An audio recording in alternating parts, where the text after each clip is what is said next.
මුදල් ප්‍රශ්නයක් ආවොත් ඔබ මොකද කරන්නේ? එක එක්කෙනාගේ අවබෝධ මට්ටමේ හැටියට විවිධ ක්‍රියාකාරකම් වල නිරත වෙන්න පුළුවන්.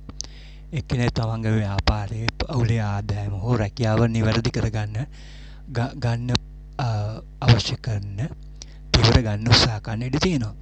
තවත් කෙනෙක් වත් පිළිවෙත් ත්‍යාග හෝම ආගමික වතාවත් එහෙමත් නැත්නම් නක්ෂත්‍ර සහ කේන්ද්‍ර හරහා ලබාගත හැකි පහසුකම් ගැන අවධානය යොමු කරන්න පුළුවන්.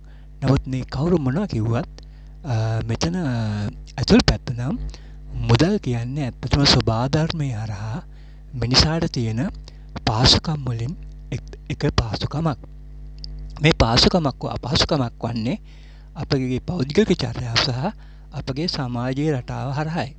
ඒ කියන්නේ අපි පෞද්ගලිකව අපි හොඳ මට්ටමක හිටියත් අපි ජීවත් වෙන්නේ දුර්වල සමාජ රටාවක නම් අපේ ආර්ථික සහ මුදල් මට්ටම අපගේ දුර්වල ආර්ථික රටාවට සමගාමීව යන්නට උත්සාහ කරන්න ඉඩ තිබෙනවා. ඒ කියන්නේ උදාහරණයක් ගන්න අපේ ලංකාව සහ ලංකාව ආර්ථික ක්‍රමය ඇතුලේ ඉන්න ශ්‍රී ලාංකිකයෙකුට තියෙන්නේ ලංකාවේ සමස්ත ආර්ථිකය හරහා අපට ලැබෙන ආදායම් හරහා අපට ලබා ගන්න පුළුවන් පහසුකම්. නමුත් ඇමරිකානු එංගලන්තෝ යුරෝපයේ පුරවැසියෙකුට එහෙම නැත්නම් මැද පෙරදිග පුරවැසියෙකුට ඒගොල්ලන්ට ලැබෙන්නේ ඒගොල්ලන්ගේ සමස්ත ආර්ථික රටාව හරහා පවතින ආදායම් මට්ටම හරහා ඒ අදාළ පුද්ගලයාට ලබා ගන්න පුළුවන් මුදල් මට්ටම තමයි ඒගොල්ලන්ට ලැබෙන්නේ. ඒකට ඔබට තේරෙනවා ඇති මුදල් සම්බන්ධයෙන් අපගේ පෞද්ගලික රටාව විතරක් නෙමෙයි සමාජීය රටාවත් බලපානවා කියලා. නමුත් ඊළඟට ආයමත් ශ්‍රී ලංකාවේ ජීවත් වෙන පුරවැසියෙක් වුණත් ඔබ පිටරටක රැකියාවක් කරන කෙනෙක් නම් පිටරටක් සමග මුදල් සම්බන්ධ ව්‍යාපාරයක් හෝ වෙනත් ආදායම් මාර්ගයක් පවතින කෙනෙක් නම් ඔබ නැවතත් ඔබගේ සමාජීය රියැලිටි එකට එහෙම නැත්නම් ඔබගේ සමාජයේ යථාර්ථයට සීමා වන්නේ නැහැ.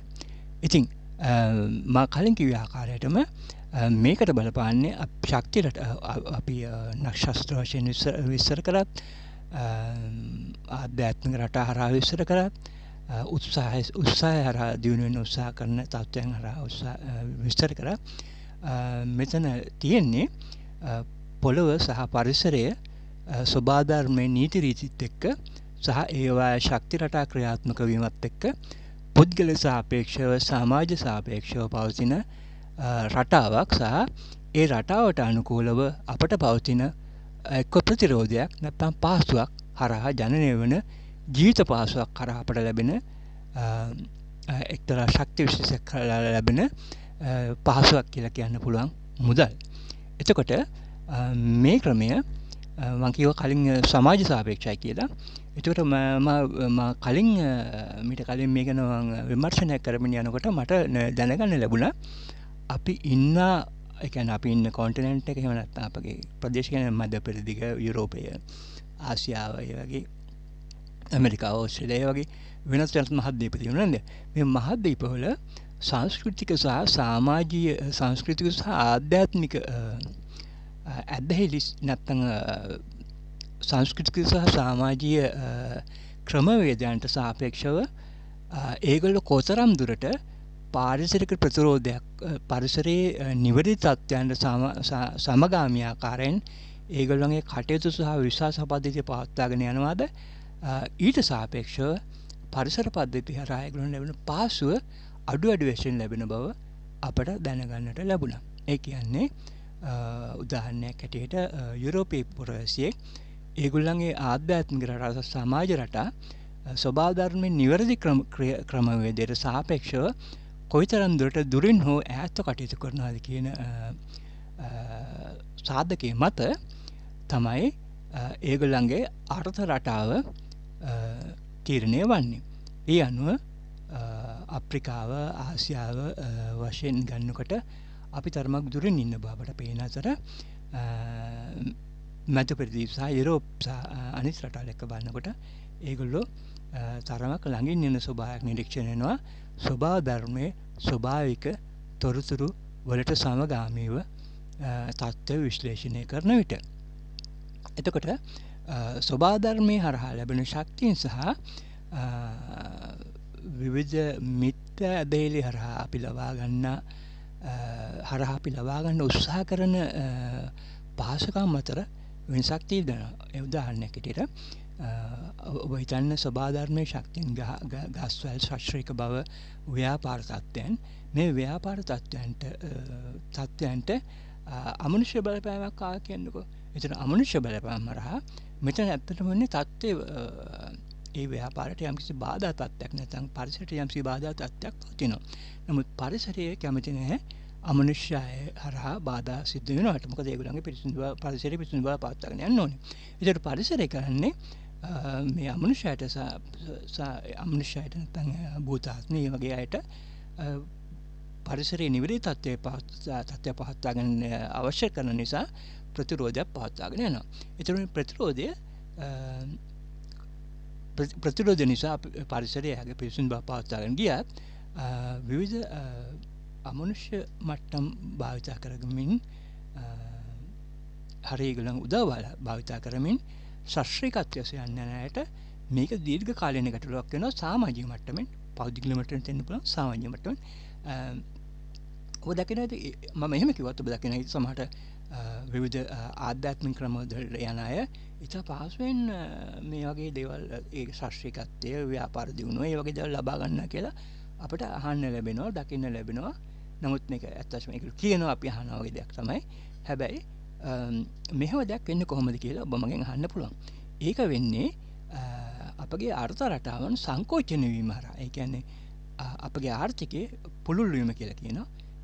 ආර්ථිකයේ පුළුල් වෙන අපි හොඳ ආර්ථික ක්‍රමයේද පවත්වාගෙන යනකොට දිනෙන් දින ආර්ථික රටාව පුළුල් වෙමින් ඒකට කොටස් එකතු වෙමින් ආර්ථිකයේ දියුණු වෙන ආර්ථිකයේ දියුණු වෙමින් පුළුල් වෙමින් අදාළ සමාජිකයන්ට පුරවැසියන්ට සමාජීය කොටස් වලට එහි ප්‍රතිලාභ ලබා දෙමින් අර්ථ ක්‍රමයේ දියුණු වෙමින් යනවා.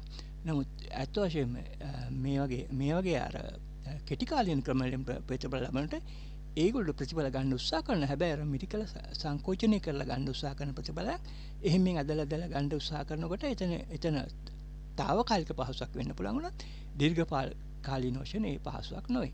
ඒ නිසා ඒ වගේ හේතු නිසා වෙන්න ඉඩ තියෙනවා අපගේ විශේෂයෙන් ආසියාවේ අප්‍රිකාවේ එහෙම නැත්නම් සමහර තැන්වල මේ වගේ ශාස්ත්‍රීයත්වය සහ ආර්ථිකය සම්බන්ධ ගැටලු වෙන්නේ. මේක එක හේතුවක් පමණයි.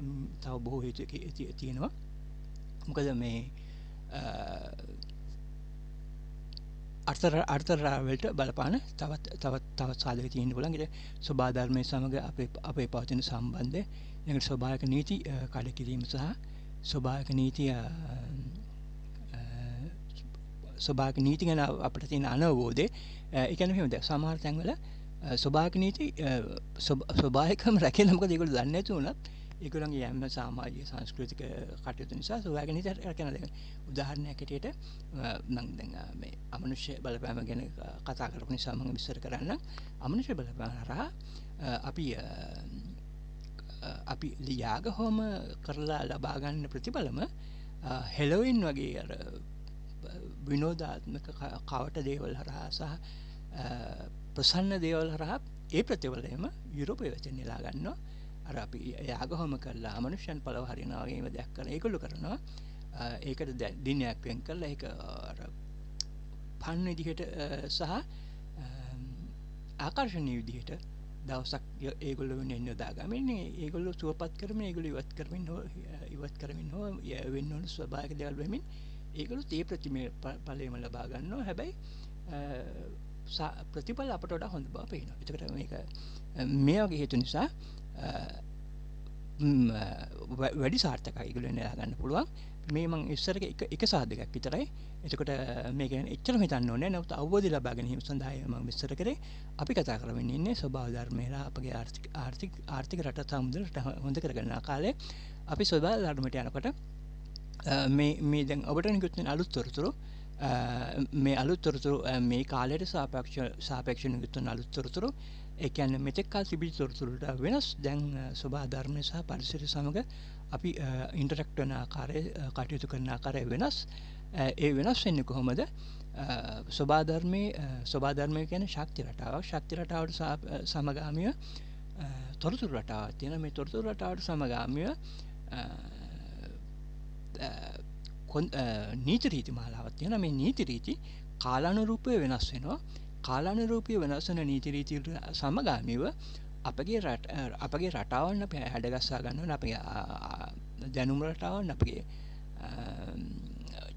ආකල්ප රටාවන්, අපගේ ක්‍රියාත්මක වෙන ආකාරය, පෞද්ගලික සමාජීය. එතකොට තමයි අපගේ ශාස්ත්‍රීයත්වයේ දිගටම පවත්වාගෙන යන්න පුළුවන් ඉන්නේ. ඔබ දකින ලෝකපුරා යුද්ධ කලකෝල ඇති වෙන ස්වභාධර්ම ආපදා ඇති වෙමින්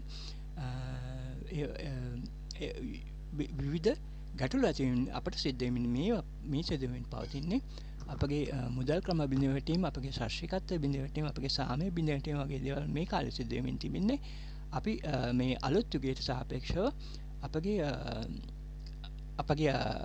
අකල්ප සහ රටාවන් සහ අධ්‍යාපන රටාවන් සහ සමාජීය ආකල්ප, සමාජීය ක්‍රියාකාරකම් වෙනස් කරගෙන නැතිකම නිසායි.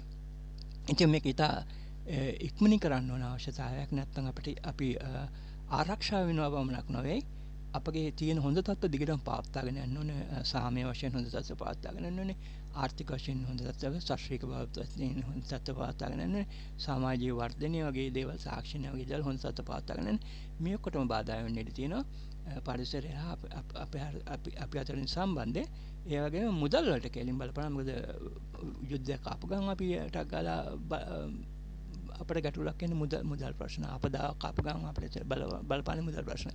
ඒකට මුදල් කියන්නේ අපිට ඇත්තටම ඇති වෙන ගැටලුවක්. මේ ගැටලුව ඇති වෙන්නේ ඇත්තටම පාරිසරික ගැටලු නිසා ඇති වෙන, පාරිසරික ප්‍රතිරෝධ නිසා ඇති වෙන. එහෙම නැත්නම් අපි පාරිසරික නීති කඩ කිරීම නිසා අපිට ඇති වෙන පාරිසරික අප්‍රසාදය, ඒක සමාජීය වශයෙන්, පෞද්ගලික වශයෙන් බලපාන බව ඔබ අවබෝධ කරගන්න. එතකොට අපි වඩා සුදුසු අපගේ පෞද්ගලික ගතිගුණ, ආකල්ප, චර්යා, ස්වභාව ධර්මයේ නිවැරදි තත්ත්වයන්ට සමගාමීව නිවැරදි කර ගැනීම හරහා ලබන දීර්ඝකාලීන පහසු සහ දීර්ඝකාලීන යහපත තමයි වඩා පහසු කෙටිකාලීන ක්‍රම හරහා කෙටිකාලීන හරහා යම් දේවල් ලබා ගන්න උත්සාහ කරනට වඩා. මොකද ඒ කෙටිකාලීන පහසු උනත් දීර්ඝකාලීන වශයෙන් සංකෝචන වීමක්, තිබෙන දේ අඩුවීමක් වගේ පේන නිසා තමයි මම හිතන්නේ අපගේ ආසියාව දුප්පත්කම, අප්‍රිකාව දුප්පත්කම ඒ වගේ ගැටලු ඇති වෙලා තියෙන්නේ. මා කියන්නේ මෙතන විශේෂයෙන් මැද පෙරදිග හෝ යුරෝපයේ, නැත්නම් ඇමරිකාවේ, ඕස්ට්‍රේලියාවේ අති විශාල වශයෙන් සභාධර්මයේ ක්‍රමවේද ගැන නිවැරදි අවබෝධයක් තියෙනවා කියලා. නමුත් දැනට ඒගොල්ලෝ පවත්වාගෙන යම් තත්ත්වයන් සාපේක්ෂව, කියන්නේ අනිත් ක්‍රමයක සාපේක්ෂව බලනකොට සාපේක්ෂව වඩා සමගාමී, ප්‍රශස්තවටෙන් සමගාමී නැති වුණත් සාපේක්ෂ වශයෙන් සමගාමී කියන්නේ නිවැරදිම තත්ත්වයම නැතත් අනිත් අයට වඩා හොඳින් කරගෙන යන තත්ත්වයක් තියෙන නිසායි ඒගොල්ලෝ වඩා හොඳ ප්‍රතිඵල ලබා ගන්න කියලා අපට පේන නිසා මම ඔබට ආරාධනා කරනවා ඔබගේ පෞද්ගලික සහ ඔබගේ පවුලේ සහ ඔබේ සමාජයේ ඔබගේ මුදල් තත්ත්ව හොඳින් පවත්වාගෙන යාම සඳහා පරිසරයක ඔබගේ කටයුතු හොඳින් පවත්වාගෙන යන මේ කෙටි කාලීන කටයුත්තක් නෙවෙයි දීර්ඝ කාලීන කටයුත්තක්. හැබැයි එක ප්‍රශ්නයක් තියෙනවා. ඔබ පරිසරයක සම්මතව පවත්වාගෙන යනකොට ඒවත් පරිසරයේ එක ඔබ කටයුතු කරන ආකාරයේ පරිසරයේ නීති රීති අලුතෙන් ඉගෙන ගන්නකොට ඔබට ලැබෙන්නේ මුදල් දියුණුව විතරක් නෙමෙයි සමස්තයක් වශයෙන් ඔබට ලැබිය හැකි හැම පහසුකම්ක හැම පැත්තම ලැබෙන. ඒතකොට මේ මගේ ගොඩක් කට්ටිය එක සමාජයක ඉන්නකොට ඒ සමාජයේ පුළුල් වශයෙන් ඉහළ එනවා. මුදල් වශයෙන්, ශාස්ත්‍රීයත්වයෙන්, දැනුම අතින්, තාක්ෂණ අතින් මේ ඔක්කොම ඉහළට එනවා. ඊළඟට මා විස්තර කරන යම් කෙනෙක්ගේ හිතට දුන්නා ඒක කනගාටුව ප්‍රකාශ කරනවා. මේ තොරතුරු ලබා දීමේ අවශ්‍යතාවය වෙනුවෙන් විස්තර කළ යුතු නිසා විස්තර කළා මිස කිසි කෙනෙකුගේ සිත් රිදීමක් අපි බලාපොරොත්තු වෙන්නේ නැහැ. ඒ නිසා ඒ ගැනත් අවධානය යොමු කරන්න ඔබට මතක් කරමින් මේ වටසටහන අද නිමා කරන්න මාලස් වෙන්නේ. ඔබට මේ ගැන දැනගන්න යමක් තියෙනවා නම් කරුණාකර අසන්න කමෙන්ට් තීරුවේ විස්තර අහන්න පුළුවන් ප්‍රශ්නයක් මම ඔබට පිළිතුරු දෙන්නම්. මොකද මේක එක සැරේ කියලා විස්තර කරන්න අමාරුයි මට. මා දන්න තොරතුරු සියල්ල ඔබට කියන්න ඔබ කොච්චර ප්‍රමාණයක් දන්නවද ඔබ කොච්චර ප්‍රමාණයක් දන්නේ නැද්ද කියලා අනුමාන වශයෙන් වටහා ගන්න මට සිද්ධ වෙනවා. සමහර විට මා අනුමාන කරන්නේ එක්තරා ප්‍රමාණයකට වෙන්න පුළුවන්. ඉතින් ඔබට තියෙන ගැටලුව ඔබ මගෙන් ඇසුවොත් මට පුළුවන් ඔබ සියලු දෙනාටම අවශ්‍ය ආකාරයට මේ තොරතුරු පුළුල් වශයෙන් සහ සවිස්තරාත්මක හෝ සරල ආකාරයෙන් ලබා දෙන්න ඔබ ඉල්ලා සිටින විදිහට අවශ්‍ය නම් මේ වැඩසටහන දෙවෙනි කොටසක් කරලා දෙවෙනි කොටස මේකට සම්බන්ධ කරන්න පුළුවන්. එසේ ඔබට වැඩිදුර විස්තර ලබා දෙන්න පුළුවන්. කෙසේ හෝ අර්ථ ක්‍රම සහ මුදල් ක්‍රම අතර සහ ඔබ පරිසරයක පවත්වාගෙන සම්බන්ධතාවය සම්බන්ධ තිබෙන බවත් පරිසර සම්බන්ධතාවය හරහා ඔබට පවතින්නේ අඩු ප්‍රතිරෝධයක් නම් ඔබගේ ශාස්ත්‍රීයත්වයේ වැඩි බවත් ඔබට පවතින ප්‍රතිරෝධය වැඩි නම් ඔබගේ ශාස්ත්‍රීයත්වය අඩු බවත් සාමාන්‍යයෙන් විද්‍යාත්මක වශයෙන් ඔප්පු කරලා නැති වුණත් මා දන්නා කරුණු සියල්ලම අවුරුදු ගණනාවක් එකතු කරලා බැලුවත් සහතික වශයෙන් කියන්න පුළුවන් කාරණයක් බව ඔබට මතක් කරන්න ඕනේ. ඊළඟට මේ කාලේ අපි ඊට වගකීම ස්වභාධර්මයක සම්බන්ධ වෙන අපගේ පැරණි ආකල්ප පොඩ්ඩක් පැත්තට දාලා මොකද ඔබ දන්නවා විවිධ සංස්කෘති විවිධ ඇදහිලි ක්‍රම කාලයට සමගාමීව වෙනස් වෙනවා. අවුරුදු ගණන අවුරුදු 100,000 ගණනට පස්සේ මේ ක්‍රම වෙනස් වෙනවා. නමුත් ඒ ක්‍රම වෙනස් වෙනා නෙමෙයි පාරිසරික නීති රීති වෙනස් වෙනවා. පාරිසරික නීති රීති වෙනස් වෙනකොට අර ක්‍රම යල්පන ගීව වෙනවා. යල්පන ගීව වුණ ගමන් ඒවට සම්බන්ධයට ගැටලු සහගත තත්ත්ව ඇති වෙනවා. ඒ වගේ දේවල් අපි ලෝකෙ පුරා දකිනවා. ඒ නිසා අපිට මතක් කරන්නේ පරිසරය ගැන ඉගෙන ගන්න. පරිසරය ගැන ඉගෙන ගන්න මොකද්ද කියලා මම අහුවොත් මට කියන්න පුළුවන් පරිසරයේ ශක්තියට තිබෙනවා. එතකොට ඒවට සාපේක්ෂව අපි සමාජයක් වශයෙන් ක්‍රියාත්මක වෙන්න ඕනේ. සමාජයක් වශයෙන් ක්‍රියාත්මක වෙන සමාජයක් වශයෙන්ුත් බලපානවා පරිසරයේ ශක්තියට සමාජයට පෞද්ගලික ජීවිතයට බලපානවා. ඉතින් එතකොට ශක්තියට පවතින ආකාරය සහ ඒවට බාධා නොවි ඒවලින් වැඩ ගන්න ආකාරය නෙමෙයි. ඒවට බාධා නොවි අපි වැඩ කරන ආකාරය අපි ඉගෙන ගන්න ඕනේ. මොකද පාරිසරික ශක්තියෙන් වැඩ ගැනීම කියන වෙනස් කතාවක්. අන්න ඒ කට්ටිය තමයි මූදයට ඉන්නේ මේ නගර පිටින්ම. ඒගොල්ලෝ තමයි ඒ කියන්නේ මීට බොහෝ කාලයකට කලින් එහෙම කට්ටිය ඉඳලා තියෙන පරිසරය ගැන අවබෝධ කරගෙන ඉන්න පරිසරයෙන් වැඩ ගන්න හැටි අවබෝධ කරගෙන. එතකොට පලිඟු වගේ දේවල් නැත්නම් පලිඟු ලබාගෙන පලිඟු නගර නිර්මාණය කරපු කට්ටිය. එතකොට ආකිටෙක්ට් පැටර්න්ස් මේවත් මේ ගෘහ නිර්මාණ ශිල්ප ක්‍රම භාවිත කරමින් හැඩතල හරහා එක අනවශ්‍ය දේවල් ගන්න උත්සාහ කරපු කට්ටිය.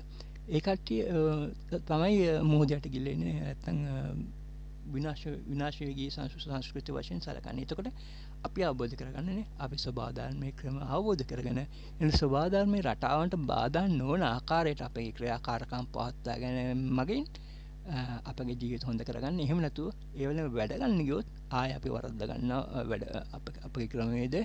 මොකද ස්වභාවධර්මයේ වැඩ ගැනීම නෙමේ ස්වභාවධර්මයේ බාධා නොවි වැඩ කිරීම හරහා ලැබෙන ආශිර්වාද හරහා කිව්වොත් සාමාන්‍ය අපි විශ්ල කරන ආකාරයට එහෙම නමුත් විද්‍යාත්මක විදිහට නම් ස්වභාවධර්මයට බාධා නොවන ආකාරයට වැඩ කිරීම හරහා ස්වභාවධර්මයේ කටයුතු වල බාධා නොවීම නිසා ස්වභාවධර්මයේ එහි ක්‍රියාකාරීත්වයෙන් මනෝවෙන් පවත්වාගෙන යනකොට ඒ හරහා පවතින ශාස්ත්‍රීයත්වයේ පහසුව සාමය දේශවිනික පහසුව ඒ වගේ බොහෝ දේවල් අපට පහසුවෙන් ලැබෙනවා. මොකද ස්වභාවධර්මයේ ශක්තියෙන් අසමතුලිත වුණා අපගේ පරිසරයට බලපානවා, ඊළඟට සමාජයට බලපානවා, අපගේ මනසට බලපාන බව අවබෝධ ඉන්නේ. මනසට බලපාව ගමන් තමයි අපි අර කලකෝලහල යුද්ධ වගේ දේවල් වලට යනවා. ඊළඟට අපේ තියෙන හොඳ දේවල් කඩාකප්පල් කරගෙන නැති කරගන්න උත්සාහ කරනවා. මේ අපිට පේන ඇමරිකා එක්සත් ජනපදයේ මේ දවස්වල කටයුතු කරන ආකාරය බලන්න. ඒගොල්ලන්ට තියෙන හොඳ දේවල් කඩා නැති කරගෙන මෙන්න ලෝක ප්‍රයුද්ධය ඇති කරගනිමින් විවිධ ප්‍රශ්න දාගනිමින් ඒගොල්ලෝ කටයුතු කරන්නේ ඒගොල්ලන්ට තියෙන පාරිසරික ප්‍රතිරෝධයක් නිසා සහ පාරිසරික අප්‍රසාදය නිසා ඒගොල්ලන්ට ඇති වෙලා තියෙන ගැටලුව තමයි ඒ පිට අරගලමින් පවතින. ඒගොල්ලෝ හරහා මේක ලෝකෙටම ගැටලුවක් වෙලා තියෙන නිසා අපේ අර්ථක්‍රම පවත්වාගත ඇමරිකා එක්සත් ජනපදයේ පදනම් කරගෙන නිසා අපි මේ ගැන අවධානය ඉන්න ඕනේ. ඊළඟට ඒගොල්ලෝ කෙසේ වුණත් අපේ පෞද්ගලික තත්ත්වය හොඳ කර ගැනීම මගින් අපේ සමාජ තත්ත්වය හොඳ කර ගැනීම මගින් ලෝකේ අනිත් කට්ටිය මොනවා කරත් බොහෝ වෙලාවට අපේ ජීවිත පහසුවෙන් පවත්වා ගන්න අපිට හැකියාවක් තියෙනවා. මේක ඊට ප්‍රත්‍යක්ෂ ක්‍රමවේදයක් නිසා පරිසර එක්ක පහසුවෙන් වැඩ කරන්න ඉගෙන ගන්න සුබ දවසක් වේවා. මගේ නම අරුණ නාගසිංහ. ඔබට කතා කිරීම සතුටක්.